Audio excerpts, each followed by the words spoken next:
sexy people, just because they called it kink or swinging doesn't mean it was consensual. Consent is the cornerstone of ethical non-monogamy and BDSM.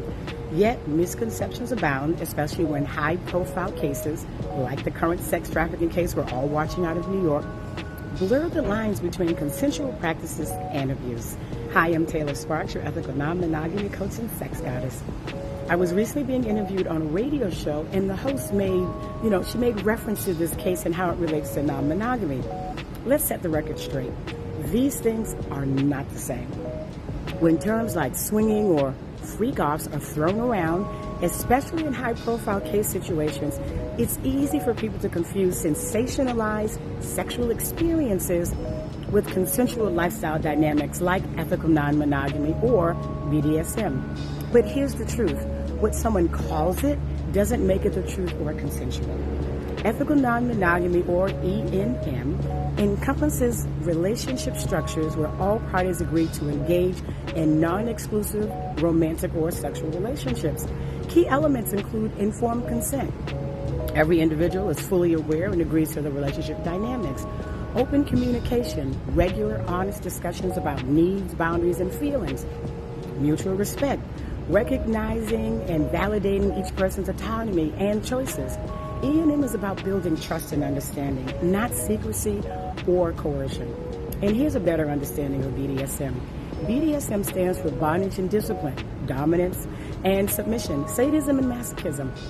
It's a spectrum of consensual practices that may involve power dynamics, but always underpinned by consent, which is the explicit agreement to participate in specific activities. Negotiation, which is detailed discussions, outlining limits, safe words, and aftercare.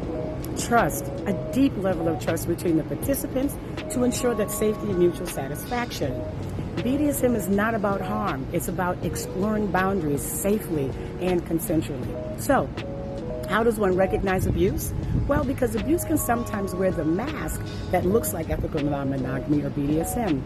But consent, safety, and trust are the true markers of those lifestyles. Abuse is about power and control, not connection, exploration, or mutual growth. So here's how to recognize when something is not consensual, ethical, or safe. Lack of consent.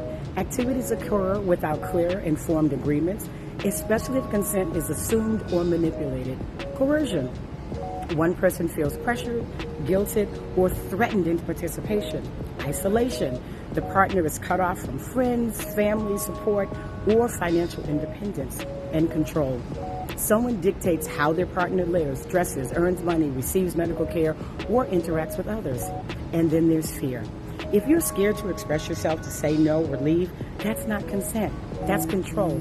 And here's what's even more dangerous. Some abusers will use the language of ethical non-monogamy or BDSM terms like consensual non-monogamy, dominant and submissive, or even power exchange to convince their partners that the harm they're experiencing is normal, part of the lifestyle, or what they signed up for. But here's the truth. Using ethical non-monogamy or BDSM terminology to justify abuse is not just manipulation.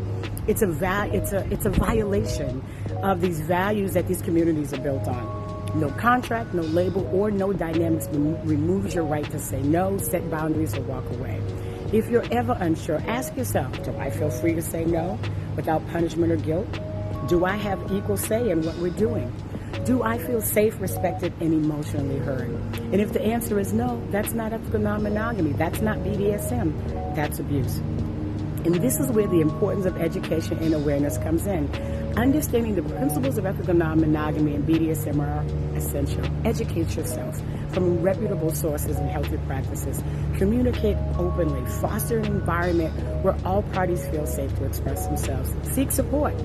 If something feels wrong, reach out to professionals or support groups. Knowledge empowers individuals to distinguish between consensual practices and abuse. Consent is not a gray area. It's a clear and ongoing agreement. It's an enthusiastic fuck yeah. By educating yourself and others, we can foster relationships built on trust, respect, and genuine consent. For more resources on ethical non-monogamy and BDSM, or seek support, please refer to the links in my bio. And remember that healthy relationships are rooted in mutual respect and informed consent. Subscribe to my YouTube channel at Organic Lovin', and for more educational content on alternative relationship structures. And until next time, your love, your rules, and your freedom, and enjoy this beautiful day. Bye-bye.